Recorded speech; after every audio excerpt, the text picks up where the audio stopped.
Hello नमस्कार। आप सभी स्टूडेंट्स का मुकेश बैरागी एकेडमी में बहुत बहुत स्वागत है। हम लुसेंट की सामान्य ज्ञान की बुक से इंडियन पॉलिटी पढ़ रहे थे, भारतीय संविधान। उसके अंतर्गत आज का टॉपिक है अपना संविधान के कुछ महत्वपूर्ण अनुच्छेद। ये बहुत ही इम्पोर्टेंट टॉपिक है। यहाँ से सभी भर्ती परीक्षाओं में एक नए क्वेश्चन जरूर आता है, तो इस टॉपिक को बहुत ही ध्यान से पढ़ें और ध्यानपूर्वक सुने और बार बार सुने ताकि ये कंठस्थ हो जाएंगे। इम्पोर्टेंट अनुच्छेद दिए गए हैं इस टॉपिक के अंतर्गत, वो देखते हैं। सबसे पहले है अनुच्छेद 1। अनुच्छेद 1 यह घोषणा करता है कि भारत राज्यों का संघ है। अनुच्छेद 1 यह घोषणा करता है कि भारत राज्यों का संघ है। अनुच्छेद 2 नए राज्यों के प्रवेश या स्थापना का प्रावधान। नए राज्यों के प्रवेश या स्थापना का प्रावधान अनुच्छेद 2। अनुच्छेद 3 संसदीय विधि द्वारा नए राज्य बना सकती है, यानी कि संसद है ना, विधि द्वारा नए राज्य बना सकती है तथा पहले से अवस्थित राज्यों के क्षेत्रों, सीमाओं एवं नामों में परिवर्तन कर सकती है, अनुच्छेद 3 के अंतर्गत। अनुच्छेद 5 संविधान के प्रारंभिक होने के समय भारत में, यानी कि संविधान प्रारंभ होने के समय भारत में रहने वाले वे सभी व्यक्ति यहाँ के नागरिक होंगे जिनका जन्म भारत में हुआ हो, जिनके पिता या माता भारत के नागरिक हो या संविधान के प्रारंभ के समय से भारत में रह रहे हो, अनुच्छेद 5। अगला इंपोर्टेंट अनुच्छेद है अनुच्छेद 53 संघ की कार्यपालिका शक्ति राष्ट्रपति में निहित रहेगी। संघ की कार्यपालिका शक्ति किस में निहित रहेगी? तो राष्ट्रपति में निहित रहेगी, अनुच्छेद 53। अनुच्छेद 64 उपराष्ट्रपति राज्यपाल का पदेन अध्यक्ष होगा। उपराष्ट्रपति राज्यपाल का पदेन अध्यक्ष होगा। उपराष्ट्रपति राज्यसभा का पदेन अध्यक्ष होगा, अनुच्छेद 64। और अनुच्छेद 74 एक मंत्री परिषद होगी जिसके शीर्ष पर प्रधानमंत्री रहेगा, जिसकी सहायता एवं सुझाव के आधार पर राष्ट्रपति अपने कार्य संपन्न करेगा। राष्ट्रपति मंत्री परिषद के लिए किसी सलाह के पुनर्विचार को आवश्यक समझ सकता है। यह पुनर्विचार के पश्चात दी गई सलाह के अनुसार वह कार्य करेगा। इससे संबंधित किसी विवाद की परीक्षा किसी न्यायालय में नहीं की जाएगी। अनुच्छेद 76 राष्ट्रपति द्वारा महान्यायवादी की नियुक्ति की जाएगी। राष्ट्रपति के द्वारा महान्यायवादी की नियुक्ति की जाएगी। कौन से अनुच्छेद के तहत? तो अनुच्छेद 76 के तहत। अगला अनुच्छेद है अनुच्छेद 78। तो प्रधानमंत्री का यह कर्तव्य होगा कि वह देश के प्रशासनिक एवं विधायी मामलों तथा मंत्री परिषद के निर्णयों के संबंध में राष्ट्रपति को सूचना दे, यदि राष्ट्रपति इस प्रकार की सूचना प्राप्त करना आवश्यक समझे। अनुच्छेद 86 इसके अंतर्गत राष्ट्रपति द्वारा संसद को संबोधित करने तथा संदेश भेजने का अधिकार उल्लेख है। अनुच्छेद 89 राज्यसभा के सभापति एवं उपसभापति। अनुच्छेद 89 में राज्यसभा के सभापति एवं उपसभापति का वर्णन है। अनुच्छेद 108 यदि किसी विधेयक के संबंध में दोनों सदनों में गतिरोध उत्पन्न हो गया हो तो संयुक्त अधिवेशन का प्रावधान है। संयुक्त अधिवेशन का प्रावधान कौन से अनुच्छेद के अंतर्गत है? तो अनुच्छेद 108 के अंतर्गत, यानी कि किसी भी विधेयक के संबंध में अगर दोनों सदनों में, लोकसभा और राज्यसभा में गतिरोध उत्पन्न हो गया हो तो संयुक्त अधिवेशन का प्रावधान है। अनुच्छेद 109 धन विधेयक के संबंध में विशेष प्रक्रिया। अनुच्छेद 109 धन विधेयक के संबंध में विशेष प्रक्रिया। और अनुच्छेद 110 धन विधेयक को इसमें परिभाषित किया गया है। धन विधेयक को कौन से अनुच्छेद में परिभाषित किया गया? तो 110। अगला इंपोर्टेंट अनुच्छेद है 111 संसद के दोनों सदनों द्वारा पारित विधेयक राष्ट्रपति के पास जाता है। अनुच्छेद 111 के तहत संसद के दोनों सदनों द्वारा पारित विधेयक राष्ट्रपति के पास जाता है। राष्ट्रपति उस विधेयक को सम्मति प्रदान कर सकता है या अस्वीकृत कर सकता है, मतलब स्वीकृत प्रदान कर सकता है या फिर अस्वीकृत कर सकता है। वह संदेश के साथ या बिना संदेश को संसद को उस पर पुनर्विचार के लिए भेज सकता है। पर यदि दोबारा विधेयक को संसद द्वारा राष्ट्रपति के पास भेजा जाता है तो वह इसे अस्वीकृत नहीं करेगा। अगर दोबारा राष्ट्रपति के पास भेजा जाता है तो वह इसे अस्वीकृत नहीं करेगा, अनुच्छेद 111 के तहत। अगला अनुच्छेद है अनुच्छेद 112 प्रत्येक वित्तीय वर्ष हेतु राष्ट्रपति द्वारा संसद के समक्ष बजट पेश किया जाएगा। अनुच्छेद 112 के तहत प्रत्येक वित्तीय वर्ष हेतु राष्ट्रपति द्वारा संसद के समक्ष बजट पेश किया जाएगा। अनुच्छेद 123 संसद के अवकाश सत्र नहीं चलने की स्थिति में राष्ट्रपति को अध्यादेश जारी करने का अधिकार है। संसद के अवकाश सत्र नहीं चलने की स्थिति में राष्ट्रपति को अध्यादेश जारी करने का अधिकार है, अनुच्छेद 123 के अनुसार। अनुच्छेद 124 इसके अंतर्गत सर्वोच्च न्यायालय के गठन का वर्णन है। सर्वोच्च न्यायालय के गठन का वर्णन 124। अनुच्छेद 129 सर्वोच्च न्यायालय एक अभिलेख न्यायालय है। सर्वोच्च न्यायालय एक अभिलेख न्यायालय है, अनुच्छेद 129। अगला अनुच्छेद इंपोर्टेंट 148 नियंत्रक एवं महालेखा परीक्षक की नियुक्ति राष्ट्रपति द्वारा की जाएगी। नियंत्रक एवं महालेखा परीक्षक की नियुक्ति किसके द्वारा की जाती है? तो राष्ट्रपति के द्वारा की जाती है। कौन से अनुच्छेद के तहत? 148 अनुच्छेद के तहत। अगला अनुच्छेद है 163 राज्यपाल के कार्यों में सहायता एवं सुझाव देने के लिए राज्यों में एक मंत्री परिषद एवं इसके शीर्ष पर मुख्यमंत्री होगा, पर राज्यपाल के स्वविवेक संबंधी कार्यों में वो मंत्री परिषद के सुझाव लेने के लिए बाध्य नहीं होगा। स्वविवेक से संबंधित कार्यों में वो मंत्री परिषद से सुझाव लेने के लिए बाध्य नहीं होगा, अनुच्छेद 163 के अनुसार। अगला अनुच्छेद है 169। इसके अंतर्गत राज्यों में विधान परिषदों की रचना या उनकी समाप्ति विधानसभा द्वारा बहुमत से पारित प्रस्ताव तथा संसद इसकी स्वीकृति से संभव है। अगला अनुच्छेद है इंपोर्टेंट अनुच्छेद 200 राज्यों की विधायिका द्वारा पारित विधेयक राज्यपाल के समक्ष प्रस्तुत किया जाएगा। वह इस पर अपनी सम्मति दे सकता है या इसे अस्वीकृत कर सकता है। वह इस विधेयक को संदेश के साथ या बिना संदेश के पुनर्विचार हेतु विधायिका को वापस भेज सकता है, पर पुनर्विचार के बाद दोबारा विधेयक कहा जाने पर वह इसे अस्वीकृत नहीं कर सकता।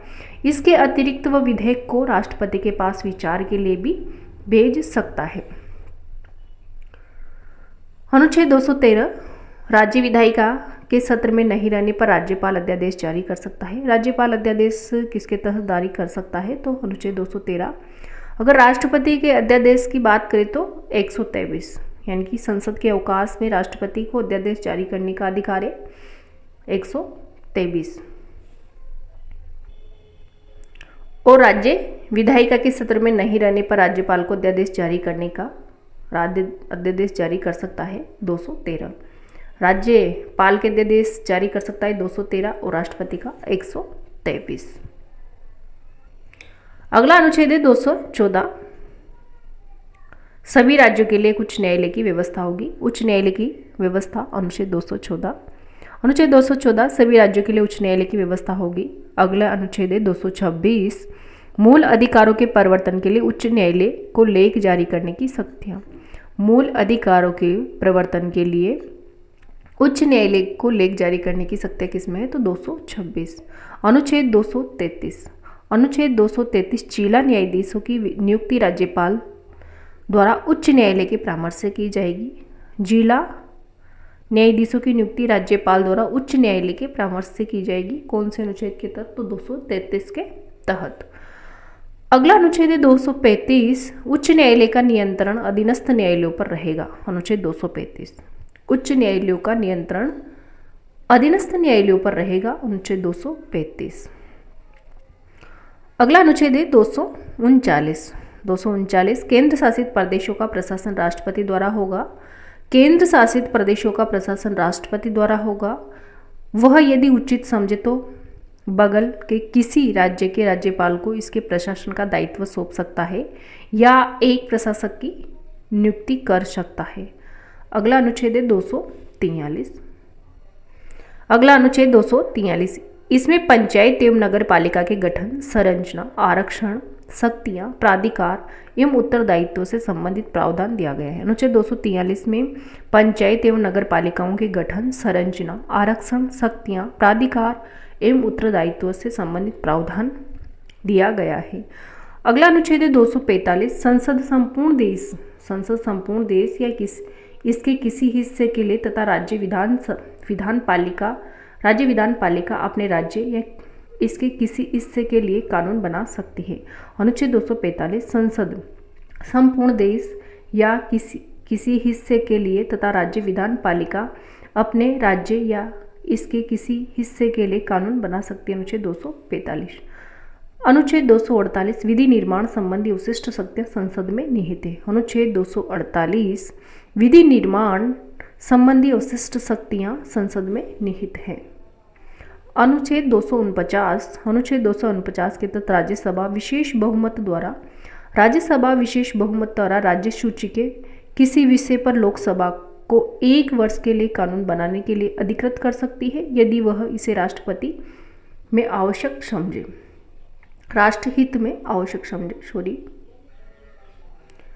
अनुच्छेद 249 राज्यसभा विशेष बहुमत द्वारा राज्य सूची के किसी विषय पर लोकसभा को 1 वर्ष के लिए कानून बनाने के लिए अधिकृत कर सकती है यदि वह इसे राष्ट्रहित में आवश्यक समझे। अगला अनुच्छेद है अनुच्छेद 262 अंतर्राज्यीय नदियों व नदी घाटियों के जल के वितरण एवं नियंत्रण से संबंधित विवादों के लिए संसद विधि द्वारा निर्णय कर सकती है। अंतर्राज्यीय नदियों व नदी घाटियों के जल के वितरण एवं नियंत्रण से संबंधित विवादों के लिए संसद विधि द्वारा निर्णय कर सकती है। अनुच्छेद 263 केंद्र राज्य संबंधों में विवादों का समाधान करने एवं परस्पर सहयोग के क्षेत्र के विकास के उद्देश्य से राष्ट्रपति एक अंतर्राज्यीय परिषद की स्थापना कर सकता है। एक अंतर्राज्यीय परिषद की स्थापना कर सकता है राष्ट्रपति कौन से अनुच्छेद के तहत? तो अनुच्छेद 263 के तहत। अगला अनुच्छेद है 266 भारत की संचित निधि जिसमें सरकार की सभी मौद्रिक अवशिष्ट एकत्र रहेंगी। विधि सम्मत प्रक्रिया के बिना इससे कोई भी राशि नहीं निकाली जा सकती। 266 संचित निधि। अगला अनुच्छेद है अनुच्छेद 267 संसद विधि द्वारा एक आकस्मिक निधि स्थापित कर सकती है जिसमें अकस्मात उत्पन्न परिस्थितियों के लिए राशि एकत्र की जाएगी। अगला अनुच्छेद है अनुच्छेद 275 केंद्र द्वारा राज्यों को सहायक अनुदान दिए जाने का इसमें प्रावधान है। अनुच्छेद 280 राष्ट्रपति हर 5वें वर्ष एक वित्त आयोग की स्थापना करेगा जिसमें अध्यक्ष के अतिरिक्त 4 अन्य सदस्य होंगे तथा जो राष्ट्रपति के पास केंद्र एवं राज्यों के बीच करों एवं वितरण के संबंध में अनुशंसा करेगा। अगला अनुच्छेद है अनुच्छेद 300 क या फिर ये अनुच्छेद 300 क राज्य किसी भी व्यक्ति को उसकी संपत्ति से वंचित नहीं करेगा। पहले यह प्रावधान मूल अधिकारों के अंतर्गत था पर संविधान के 44वें संशोधन 1978 द्वारा इसे अनुच्छेद 300 क में एक सामान्य वैधानिक कानूनी अधिकार के रूप में अवस्थित किया गया है। अनुच्छेद 312 राज्यसभा विशेष बहुमत द्वारा नई अखिल भारतीय सेवाओं की स्थापना की अनुशंसा कर सकती है। राज्यसभा विशेष बहुमत द्वारा नई अखिल भारतीय सेवाओं की स्थापना की अनुशंसा कर सकती है अनुच्छेद 312 के तहत। अगला अनुच्छेद है अनुच्छेद 315 संघ एवं राज्यों के लिए एक लोक सेवा आयोग की स्थापना की जाएगी। अनुच्छेद 315 संघ एवं राज्यों के लिए एक लोक सेवा आयोग की स्थापना की जाएगी। अनुच्छेद 324 चुनाव के पर्यवेक्षण निर्देशन एवं नियंत्रण संबंधी समस्त शक्तियां चुनाव आयोग में निहित रहेंगी। 324 के अनुसार चुनाव के पर्यवेक्षण निर्देशन एवं नियंत्रण संबंधी समस्त शक्तियां चुनाव आयोग में निहित रहेगी। अनुच्छेद 326 लोकसभा तथा विधान सभाओं में चुनाव वैश्विक मताधिकार के आधार पर होगा। 326 वैश्विक मताधिकार के आधार पर चुनाव होगा लोकसभा तथा विधानसभाओं में। अगला अनुच्छेद है 331 आंग्ल भारतीय समुदाय के लोगों का राष्ट्रहित द्वारा लोकसभा में मनोनयन संभव है यदि वह समझे कि उनका उचित प्रतिनिधित्व नहीं है। यह अनुच्छेद 104वां संविधान संशोधन द्वारा समाप्त किया गया है। अनुच्छेद 332 अनुसूचित जातियों एवं जनजातियों का विधानसभाओं में आरक्षण का प्रावधान है। 332 अनुसूचित जातियों एवं जनजातियों का विधान सभाओं में आरक्षण का प्रावधान है। 332 333 आंग्ल भारतीय समुदाय लोगों को विधानसभाओं में मनोनयन। अनुच्छेद 335 अगला अनुच्छेद है 335 अनुसूचित जातियों जनजातियों एवं पिछड़े वर्गों के लिए विभिन्न सेवाओं में पदों का आरक्षण का प्रावधान है। अनुच्छेद 338 राष्ट्रीय अनुसूचित जाति आयोग। राष्ट्रीय अनुसूचित जाति आयोग का उल्लेख किसमें? तो 338। अनुच्छेद 338 का राष्ट्रीय अनुसूचित जनजाति आयोग। जनजाति आयोग 338 का और जाति आयोग 338। अनुसूचित जाति आयोग 338 और जनजाति आयोग 338 का। अनुच्छेद 340 पिछड़े वर्गों की दशाओं में अन्वेषण के लिए आयोग की नियुक्ति। अनुच्छेद 340। अनुच्छेद 343 संघ की आधिकारिक भाषा देवनागरी लिपि में लिखी गई हिंदी होगी। 343 संघ की आधिकारिक भाषा देवनागरी लिपि में लिखी गई हिंदी होगी। 343। अनुच्छेद 347 यदि किसी राज्य में पर्याप्त संख्या में लोग किसी भाषा को बोलते हो और उसकी आकांक्षा हो कि उनके द्वारा बोली जाने वाली भाषा को मान्यता दी जाए तो इसकी अनुमति राष्ट्रपति दे सकता है। यानी कि यदि किसी राज्य में पर्याप्त संख्या में लोग किसी भाषा को बोलते हो और उनकी आकांक्षा हो कि उनके द्वारा बोली जाने वाली भाषाओं को मान्यता दी जाए तो इनकी अनुमति राष्ट्रपति दे सकता है। अनुच्छेद 347। अनुच्छेद 351 ये संघ का कर्तव्य होगा कि वह हिंदी भाषा का प्रसार एवं उत्थान करे ताकि वह भारत की मिश्रित संस्कृति की सभी अंगों के लिए अभिव्यक्ति का माध्यम बने। यह संघ का कर्तव्य होगा कि वो हिंदी भाषा का प्रसार एवं उत्थान करे ताकि भारत की मिश्रित संस्कृति के सभी अंगों के लिए अभिव्यक्ति का माध्यम बने। अनुच्छेद 351। अनुच्छेद 352 राष्ट्रपति द्वारा आपात स्थिति की घोषणा यदि वह समझता है कि भारत या उसके किसी भाग की सुरक्षा युद्ध, बाह्य आक्रमण या सैन्य विद्रोह के फलस्वरूप खतरे में है तो राष्ट्रपति आपात की स्थिति की घोषणा कर सकता है 352 के तहत। 355 अनुच्छेद 355 इसमें बाह्य आक्रमण और आंतरिक अशांति राज्य की रक्षा करने का संघ का कर्तव्य का उल्लेख है। अनुच्छेद 356 यदि किसी राज्य को राज्यपाल द्वारा राष्ट्रपति को यह रिपोर्ट दी जाए कि वह राज्य में संवैधानिक तंत्र असफल हो गया है तो वहां राष्ट्रपति शासन लागू किया जा सकता है। अनुच्छेद 356 के तहत राष्ट्रपति शासन लागू किया जा सकता है।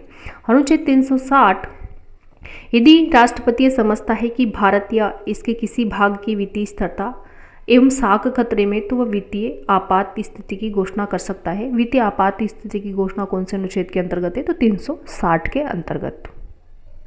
अगला अनुच्छेद है 365 यदि कोई राज्य केंद्र द्वारा भेजे गए किसी कार्यकारी निर्देश का पालन करने में असफल रहता है तो राष्ट्रपति द्वारा यह समझा जाना विधि सम्मत होगा कि उस राज्य में संविधान तंत्र के अनुरूप प्रशासन चलने की स्थिति नहीं है और वहां राष्ट्रपति शासन लागू किया जा सकता है। 365 के तहत।